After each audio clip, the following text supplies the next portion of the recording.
বলেছিলা কুমড়ো নিয়ে এসেছি।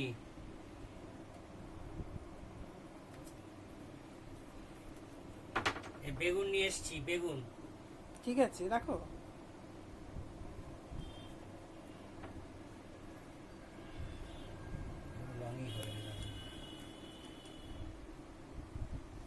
এই পটল নিয়ে এসেছি, পটল। রাখো।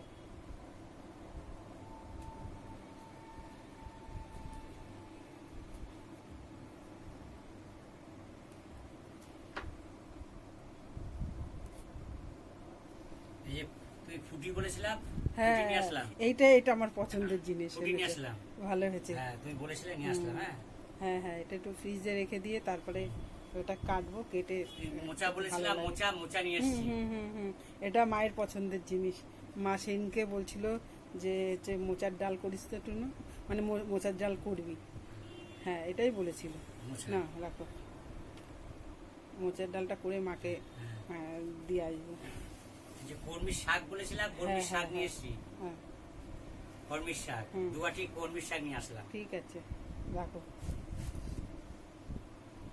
শাকগুলো খুবই লকলকে। হ্যাঁ, ব্যাস, একটা ব্যাগ খালি হলো। দেখি আর একটা ব্যাগ থেকে কি বেরোয়। তোমার এই কিছু মুদিখানা জিনিস আসলাম। এই যে তুমি চাউমিন আনতে বলেছিলা, এই যে এটা সন্ধ্যার সময় কিংবা সকালে। হ্যাঁ, ঠিক আছে। হ্যাঁ, রাখো।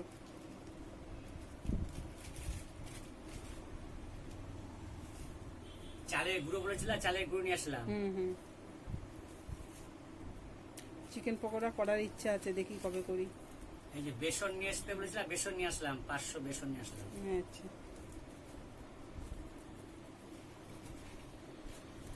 তুমি খারকোল বলেছিলাম, খারকোল নিয়ে আসলাম। ঠিক আছে। বা আজকে তো 2 রকম শাক নিয়ে এসছো, ভালো হয়েছে, নষ্ট হবে না। এই তোমার আজকের বাজার। আজকে বাজার গেছিলাম, এই কটা বাজার আমি নিয়ে এসেছি, সব পারিনি। আরো এনেছো, দেখাও। হ্যাঁ, আরো এনেছো, আমি দেখতে পাচ্ছি, তুমি বললা না। আর ডিম বলেছিলাম, ডিম নিয়ে এসেছি। কি ওই মাংসের চপ করবা, ডিম লাগবে, ডিম দিতে হয় তো, ডিম বেসন মেখে, চালের গুঁড়ো মেখে ডিম দিলে ভালো হয়। ঠিক আছে।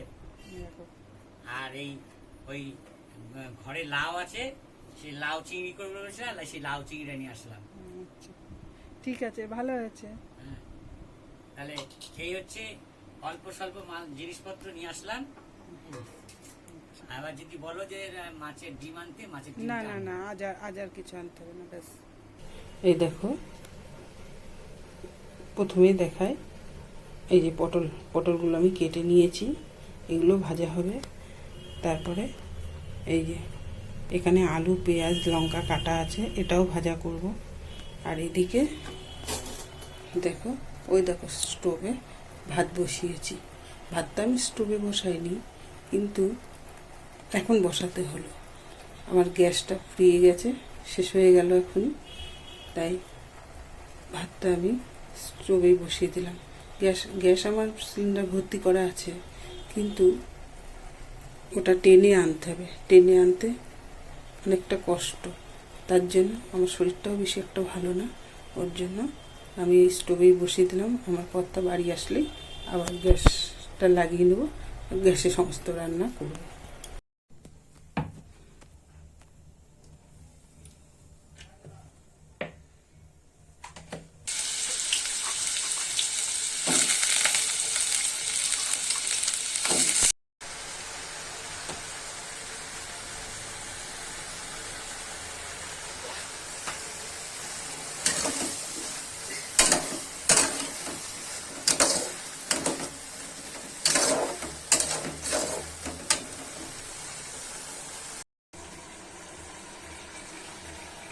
এই যেখানে আছে চিংড়ি মাছগুলো দিয়ে দেবো আমি এই ডাল ঘন্টার মতো। অল্প কটাই চিংড়ি মাছ,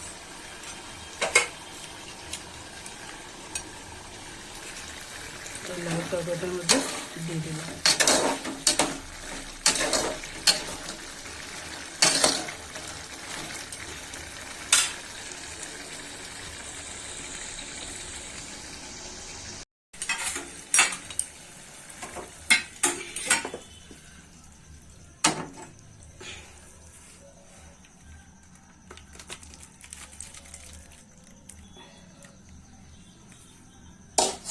তৈরি হয়ে গেছে লাল ঘন্ট, চিংড়ি মাছ দিয়ে লাল তরকারি, ঘন্ট বলতে তরকারি।